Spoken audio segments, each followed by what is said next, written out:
Cae la tarde y en un rincón de la ciudad, en un pequeño jardín, alguien cuenta una historia, reflexiona en voz baja o conversa, paseándose bajo los árboles. Es hora de volver a casa, bajar la velocidad y darle tiempo al tiempo. Christian Warnken nos abre la verja de su jardín para que respiremos aire puro y oxigenemos el espíritu. En Pauta, aquí comienza Desde el Jardín. Una presentación de Fundación Irarrázaval, desde 1920, al servicio de la educación, humanismo y técnica. Lo esencial de toda exploración será volver al propio jardín y ver las cosas por primera vez, decía el poeta T.S. Eliot. Estoy abriendo la verja de madera de mi jardín hoy día, lunes 9 de mayo del año 2022. Se escucha el sonido de los pájaros, de los queltehues, en el sector precordillerano donde estoy. Y como todos los lunes, voy a atravesar al patio de la escuela a sentir la presencia de los niños y la presencialidad viva de la educación. El sonido de las campanas, el sonido de las voces de los niños corriendo por el patio de los colegios. Y siempre que cruzo a la escuela, me encuentro con ella, con Gabriela Mistral, y me encanta escucharla. Muchas de las cosas que hemos menester tienen espera, el niño no. Él está haciendo ahora mismo sus huesos, criando su sangre y ensayando sus sentidos. A él no se le puede responder mañana, él se llama ahora. Esa pura reflexión de Gabriela Mistral que escuchamos en su voz y la hemos escuchado tantas veces aquí en el patio de la escuela al lado del jardín, nos va a servir como pie para la conversación que vamos a tener en el patio de la escuela con María Teresa Romero, profesora básica en inglés, titulada en la Universidad Católica, fundadora del movimiento ciudadano apartidista Escuela Abierta. Ella lleva 16 años de ejercicio docente en el aula y se hizo conocida por una carta al diario publicada en marzo del año 2021 que se viralizó por las redes sociales y por muchas otras actividades, gestos, acciones que ha desarrollado en defensa de la presencialidad como la única forma verdaderamente de educar bien y como una defensa también del derecho de los niños a hacer y a recibir la mejor educación posible. María Teresa, qué gusto de saludarte y conversar contigo esta tarde aquí en Desde el Jardín. Muchas gracias, Cristian. También el gusto es mío. Muchas gracias por este tiempo.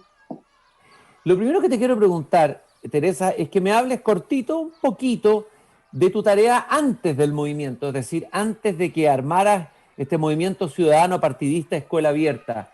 Tu vida dedicada a la docencia y sobre todo a la docencia con los niños. No, mi vida era, la verdad es que en la universidad fui bien activista, digámoslo, y una vez que tuve ya mis 4 niños trabajando en colegio, dedicada 100% a eso, a los niños y hacer clases, tratando siempre de ir mejorando mis clases, de motivando cada vez más a los niños con diferentes actividades, con diferentes cuentos. Yo les cuento muchos cuentos a los niños, mucho storytelling, como les decimos, para hacer actividades para que sean súper atrayentes para ellos. Y me enfocaba en eso, y bueno, también en el deporte que me transporta también a la naturaleza, que me gusta mucho la montaña. Básicamente Bueno, así. hay dos elementos muy interesantes. Uno, la idea del profesor como narrador. Es una idea muy también de Gabriela Mistral, ¿no? El profesor es un narrador, alguien que cuenta un cuento, ya sea el cuento de la geografía, el cuento de la matemática, pero es siempre un cuento, además de contar cuentos de la literatura, digamos. No sé qué piensas tú de eso, Tere. De todas maneras, nosotros siempre, todas las semanas, de hecho, elegimos un cuento. En general, siempre tratamos de que sea con humor, porque yo hago clases de inglés y tengo que tener mucha gesticular mucho, imitar mucho, mucha mímica, mucho movimiento, para que los niños me entiendan mucho mejor el cuento. Y a raíz de eso, después hacemos una actividad. Generalmente es manual, en que ocupamos habilidades diferentes y conceptos diferentes del cuento, y que para los niños es muy entretenido, lo pasan muy bien. Oye, Tere, tú has sido una deportista, como dijiste, fascinada por la montaña, una persona entusiasta, me imagino hiperkinética, alguien que se conecta con la naturaleza que corre y por lo tanto de ahí viene tal vez la angustia ante el encierro de los niños encerrados en sus casas, en sus departamentos a veces, no en cuartos estrechos, en lugares sombríos, porque la mayoría puede, o sea, la gente que tiene recursos puede tener casas y con patio, pero hay muchos niños que no lo tienen. ¿Y qué te pasó a ti cuando partimos con la cuarentena? ¿Cuál fue la experiencia, cuál fue la vivencia que te llevó finalmente a crear este movimiento ciudadano apartidista Escuela Abierta? Lo que me pasó fue realmente, como tú lo dices, una angustia. Lo pasé muy mal el 2020 haciendo clases online sin poder conectarme con mi alumno. Y ya en marzo del 2021 se veía un cierre eventual y me acuerdo que, bueno, escribí esa carta en que imploraba a las autoridades de que por favor no volviéramos a pasar por lo mismo del cierre de la escuela, además ya viendo evidencia del daño que había sido para los niños en todo su desarrollo. Y me acuerdo que creo que me fui llorando el último día cuando ya dijeron, esto se acaba nuevamente, se cierra la escuela, ya no se vuelve indefinidamente. Y justamente eso fue como la angustia de ver niños que no tenían ni una posibilidad de tener alguna conexión, que no tenían ninguna posibilidad de que en la casa los ayudaran a seguir aprendiendo, estando también en ambientes súper adversos. Para nosotros el concepto de escuela es el lugar protector, a veces la salvación de muchos niños. Entonces, no solo lo que iban a dejar de aprender los estudiantes, sino que todo lo que dejaban de desarrollarse de manera integral. Recordemos que la escuela no solo nos entrega todo lo que es lo académico, sino que todo lo que se desarrolla en los niños en salud mental, donde sociabilizan, donde se alimentan, donde se mueven físicamente. Entonces se estaba perdiendo mucho y ya con un año cerrado, viendo toda la evidencia del daño que había sido y veíamos que organizaciones internacionales como la UNICEF, Banco Mundial decían, abramos las escuelas, abramos las escuelas. Para mí, de verdad, que la angustia fue lo que me movió y la pasión, la vocación de decir esto no puede ser que nadie más lo diga, que nadie más lo mencione, y empezamos a ponerlo en la opinión pública para que nos fueran escuchando. Tere, y en relación al resto del mundo, a ver, ¿qué te pareció a ti? Porque tú dices, nadie lo vio, uno habría esperado, por ejemplo, que el Colegio de Profesores tomara esto como una bandera, pero pasó lo contrario, no sé, ¿qué ocurrió ahí? El Colegio de Profesores de alguna manera como defendiendo a los profesores para que no se enfermaran, me imagino los profesores mayores o los profesores que tenían problemas de salud. ¿Qué fue lo que ocurrió? Que tuvieron que salir ustedes con un movimiento fuera del Colegio de Profesores, más bien desde los apoderados, diría yo, y de algunos profesores a tratar de movilizar en torno a esta idea. Bueno, varios factores. Por un lado, piense que los profesores fueron de los primeros en vacunarse y así todo, siempre fueron poniendo trabas para volver a la presencialidad. En un principio era, no, que estemos todos vacunados, listo, se vacunó ya tipo abril, creo, ya mayo era el 99-97% de los profesores vacunados. Después hubo muchas elecciones, entonces no, es que después de las elecciones hubo un juego, un gallito político en que finalmente los niños eran súper perjudicados. Ojo que el ministro de Educación estaba un poco solo tratando de que se abrieran las escuelas y remando para allá, pero el Ministerio de Salud no veía la gravedad y el Colegio de Profesores yo creo que sí hizo mucho daño en que se abrieran las escuelas y siempre poniendo trabas y diferentes trabas incluso. Siempre siguen cambiando la excusa. ¿Y a qué se debe esto? ¿Por qué crees tú, mirándolo con distancia, pasó esto? ¿Cuál es la causa profunda de eso? Porque te quiero preguntar también si eso fue así en otros países de Latinoamérica, si el comportamiento de los gremios profesores fue igual o fue algo específico de acá. ¿Qué es lo que pasó aquí? Yo creo que un poco quizás se mira más su punto laboral y no se pone el foco en los niños. En Argentina, por ejemplo, no fue así. En Argentina salieron en masa, apoderados y además que los mismos profesores, para nosotros fue muy complejo hacer clase. y aquí fue al revés. Hubo muchos factores, efectivamente, pero yo creo que los profesores del colegio de profesores, en el fondo, se enfocaban solo en un grupo. No, ellos se llamaban los profesores de Chile, no queremos volver a la presencialidad por tal y tal cosa, pero es solo un grupo. No era la mayoría de los profesores, diría yo, que tan difícil nos hizo hacer clases a distancia.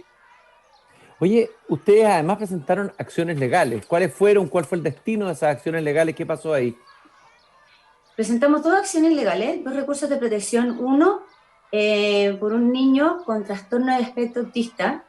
Él se llama Omar. Samuel, su padre, pero movió cielo, mar y tierra porque lo escucharan con reuniones con su alcalde de Puente Alto, con el director del colegio, que el director del colegio quería abrir, pero se ahora en este caso el alcalde no.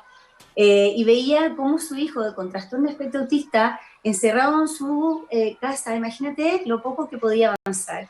Y ese recurso finalmente fue favorable y su escuela abrió. Por otro lado, presentamos otro por Puerto Montt. Este era un apoderado que lo hizo por su hijo que estaba en cuarto medio y que también veía, imagínate, cómo pasaba y pasaba y pasaba el año. Y este niño tenía que dar finalmente la PTU a fin de año y veía cómo su cuarto medio se iba todo el rato limitando y que se acercaba a la prueba y no podía entrar al colegio. Finalmente abrió, tipo agosto, así que fue favorable también. Me gustaría saber cuáles son los argumentos de fondo. A ver, porque claro, estábamos en presencia, pero viene una pandemia que produjo mucho terror, mucho miedo, ignorábamos todo el comportamiento, digamos, preciso y exacto del virus, se fue aprendiendo mucho, escucho la medicina, se demoró en aprender, ahora se saben más cosas del COVID, de los diferentes tipos de COVID, de las distintas cepas, de quiénes contagian más, de quiénes contagian menos. ¿Qué aprendieron ustedes o qué se supo que hoy día les dé a ustedes o avale, digamos, de alguna manera, las banderas de lucha que ustedes han tomado, que son la de la presencialidad, la que se haga clases todos los días, bueno, la educación presencial, etcétera, etcétera? La evidencia ha sido súper contundente en decir que los niños no son en grupo de riesgo. Entonces, en el fondo, nosotros siempre vimos que cuidemos a los adultos mayores, cuidemos a las personas con movilidad, pero ¿qué pasaba con los niños? Se ha visto que finalmente el COVID no ha sido el real daño para los niños y, por otro lado, era más eficiente y mejor y controlar mejor la pandemia que los niños estén en el lugar seguro que era el colegio, porque finalmente los niños estaban yendo, cuando los colegios estaban cerrados, al mall, a la feria, sin trazabilidad, sin control, sin protocolos, versus a que hubieran estado en el colegio desde un principio. Cuando hubo un tema súper complejo al principio, en que no teníamos la vacunación tan alta como ahora tenemos una alta vacunación, sobre todo en niños, somos de los países con mayor tasa de vacunación, y veíamos que, era real, que en el fondo era mejor que los niños estuvieran en el lugar protector, el lugar con protocolo, el lugar con trazabilidad, versus lugares adversos que podría ser cualquier otro lugar o lugares sociales sin trazabilidad y sin protocolo. En el decálogo de escuelas abiertas que ustedes escribieron, uno de los elementos que quiero preguntarte, hay varios, que es burbujas, no aforos. ¿Qué significa eso? Sí, bueno, cuando se volvió el año pasado, se volvió con sistema de aforos y eso además fue súper complejo para los profesores tener que hacer clases a distancia y clases presenciales, lo complejo que fue para las familias que tenían un hijo en la clase, otro hijo en la casa. Y el tema de las burbujas fue lo que nosotros vimos que se hacía internacional, que se hacía afuera, era que el curso, si se podía volver, que se volviera como burbuja, como un curso cerrado, ¿ya? Menos mal, eso ya ha pasado, pero lo que está pasando ahora es que la superintendencia acaba de dictar una norma a fines de abril, en que si los cursos no tienen un 80% de tasa de vacunación, se volvería al sistema híbrido nuevamente. Entonces, es súper grave porque estamos retrocediendo. Todo lo que ya hemos visto de evidencia contundente, sobre todo como internacionalmente se ve que se están levantando restricciones aquí, volvemos hacia atrás.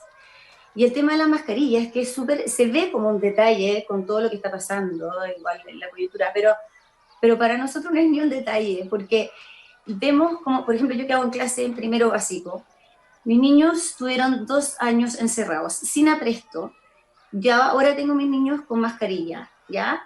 Están atrasados en su proceso de lectoescritura, lo que les ha dificultado por el tema de la mascarilla, porque no tuvieron un apresto adecuado antes, entonces no podían ver bien la modulación con la letra, etcétera. Eso por un lado en la área académica.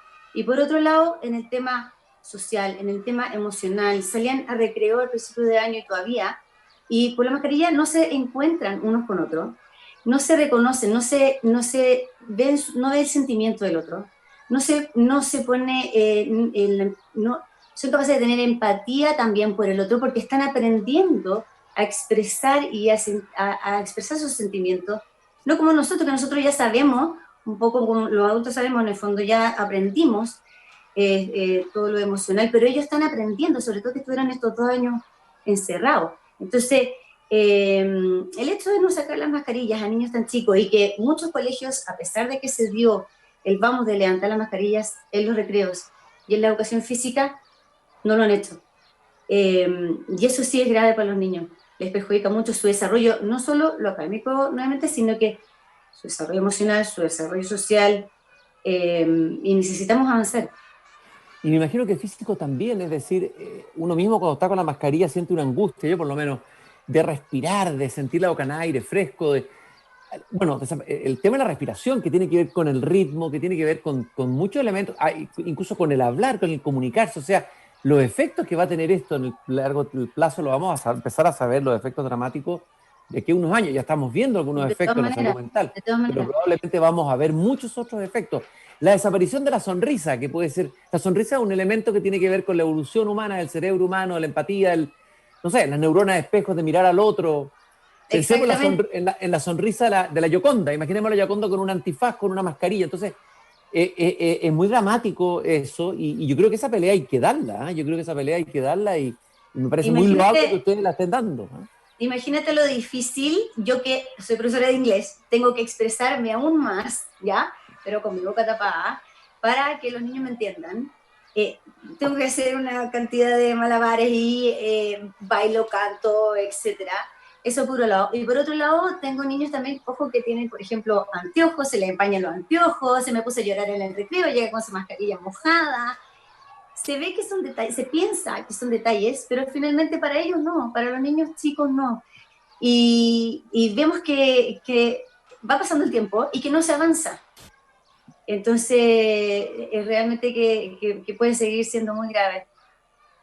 Ahora, yo te preguntaba por lo que está pasando en el resto del mundo. Nosotros en este sentido estamos atrasados en relación a países de la OCDE o a países que tengan buenos índices o no sé, que tengan buen resultado a nivel mundial en educación en Latinoamérica. A ver, ¿cómo estamos nosotros en este punto, digamos?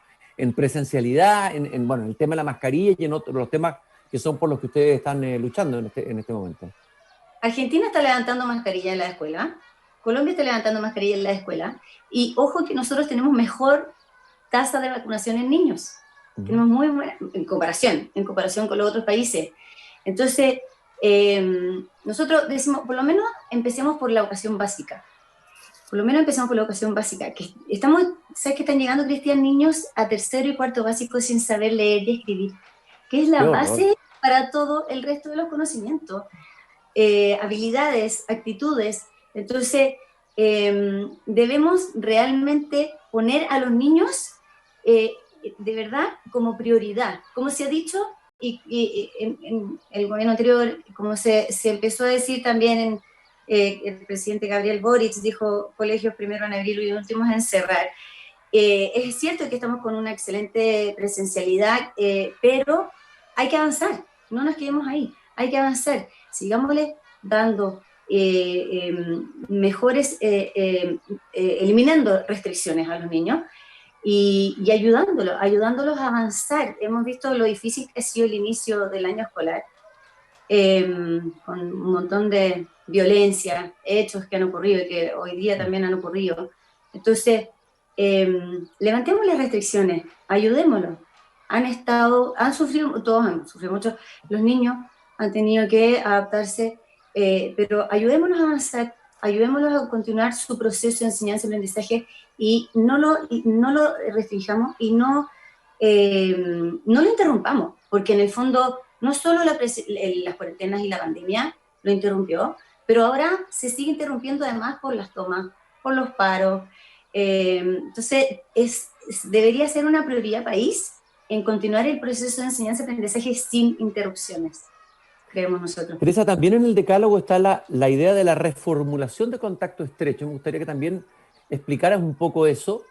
¿De qué manera se puede aplicarlo el contacto estrecho en el colegio? ¿Por qué debería ser distinto? Desarrolla eso, por favor. Creemos que ya, con toda la evidencia que se tiene, el niño sano debiera seguir en la sala de clases si es que hay caso COVID en la sala de clases. Tengo entendido que si hay 3 niños contagiados con COVID positivo, ese curso debe irse a cuarentena. Entonces, lo que se ha visto del comportamiento del coronavirus es que finalmente en niños resulta ser como una influenza. Entonces, vale la pena seguir interrumpiendo el proceso de enseñanza-aprendizaje con los niños sanos en la casa versus todo lo que se retrasan en su desarrollo, en su alimentación, en su desarrollo físico, en seguir interrumpiendo este proceso de enseñanza-aprendizaje. Nuevamente, avancemos según la evidencia que ya tenemos, avancemos según lo que están haciendo otros países y con la buena tasa de vacunación que hay en los niños en este país. Parece que eso que se transformó ya casi en una consigna, que incluso la han asumido presidentes de la República, creo que el mismo presidente electo, serán los primeros en abrir y los últimos en cerrar, ya es una consigna mínima. Es decir, hoy día casi habría que inventar una nueva consigna por todo lo que tú estás diciendo. ¿Cuál sería esa? Sí, la verdad que sería para nosotros, como soñar, ¿ya? Todos los niños, todos los días, toda la jornada. O sea, que no se interrumpa más el proceso de enseñanza-aprendizaje. ¿Sabes que lo terrible que está pasando en Ucrania, los niños que llegan a Polonia, se les acerca un profesor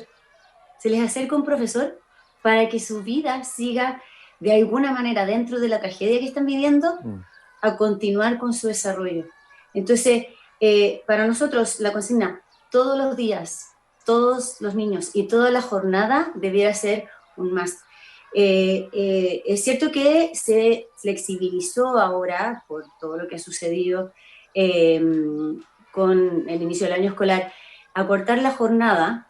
Nosotros creemos que no es la mejor manera de ocuparse de la violencia y del daño emocional que han tenido los niños. O sea, creemos que mejor que se mantengan en la escuela, pero si hay que adecuar las clases de matemáticas, hacerlo más lúdicas, si hay que adecuar a tener, porque no podemos en el fondo tener solo educación física, solo arte, solo música, sería genial, pero el profesor de lenguaje, hacerlo de otra manera más lúdica.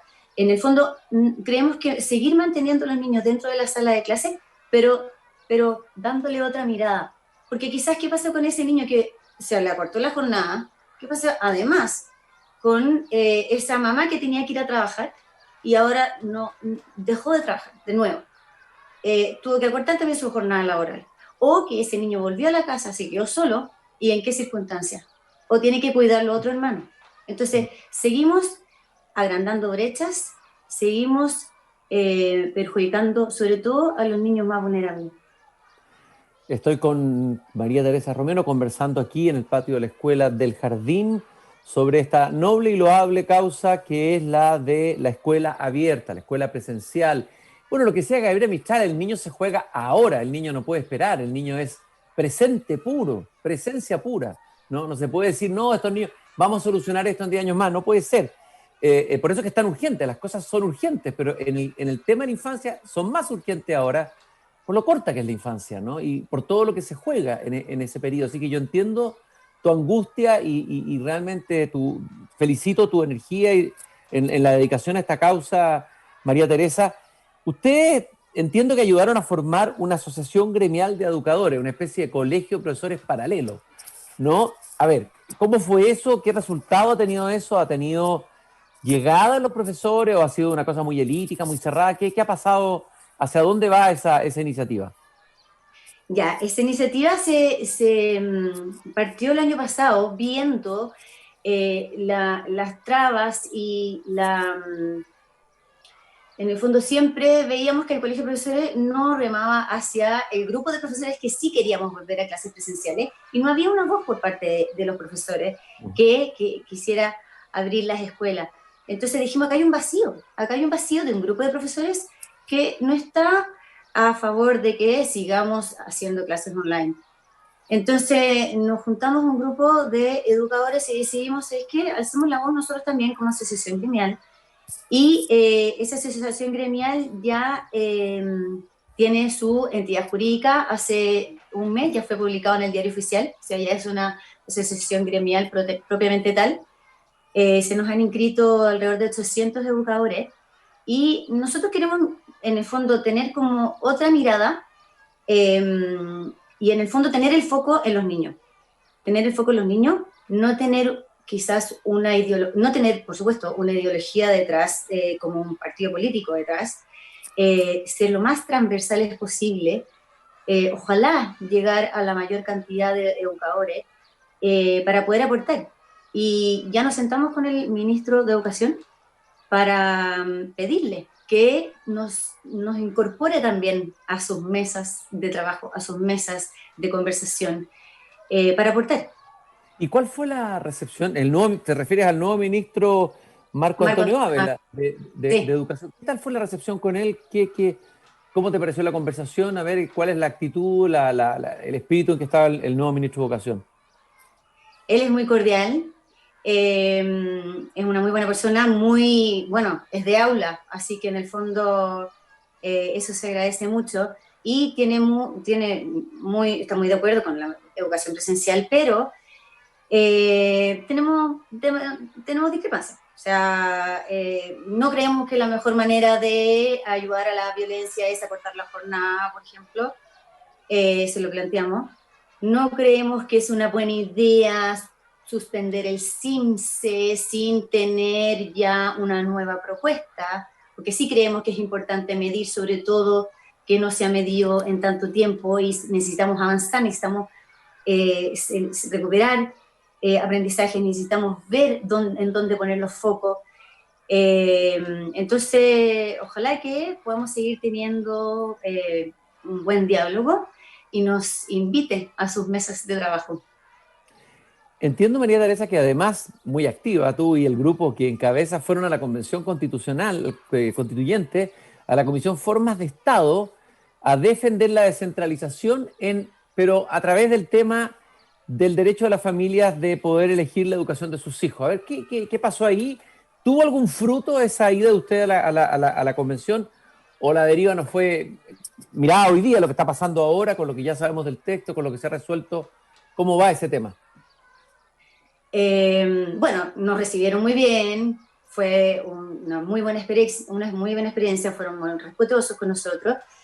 Y bueno, lo que pasa es que si no hubiera existido el derecho preferente de los padres a elegir la educación de su hijo, nosotros como movimiento ciudadano, como apoderados, no habríamos podido exigir al Estado que se abrieran las escuelas, ¿ya? Entonces, eso por un lado. Y por otro lado, creíamos que si de alguna manera se quiere descentralizar, la mejor manera de descentralizar es escuchar a las familias, escuchar a que puedan elegir qué proyecto quieren para sus hijos. Y todavía, según lo que ya está redactado, falta que pase al Pleno en ocasión. Y bueno, sí es real que están los conceptos de libertad de enseñanza, del derecho preferente de los padres a elegir la educación de las personas a su cargo, y a que existan diferentes establecimientos, ¿ya? Hay que tener ojo, una vez que esté redactado y ha pasado por el Pleno, con la letra chica. Hay que ver, porque todo eso va a estar en el fondo remitido a los fines y principios de la Convención.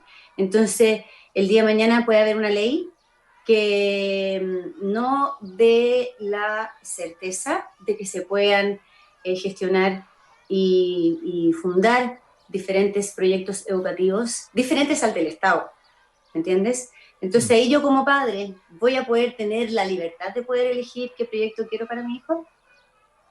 Esa es la duda en la que todavía no se tiene certeza. Hay, como repito, tiene que pasar por el pleno, pero hay que tener mucho ojo de la letra chica y de lo que pueda finalmente quedar redactado, porque puede ser interpretado diferente en una ley. María Teresa, las noticias que van llegando del avance o no del COVID con la nueva variante, dice que van aumentando los casos, se está lucubrando que a lo mejor van a tener que ver de nuevo restricciones. A ver, ¿qué han sabido ustedes?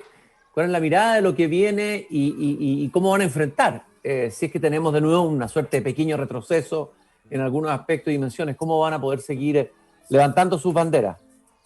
Siempre alerta a lo que dice la evidencia científica, de todas maneras. Mirando siempre, nosotros siempre estamos investigando con la CDC, lo que dice la OMS y lo que están haciendo los países internacionales, los países de afuera, ¿no?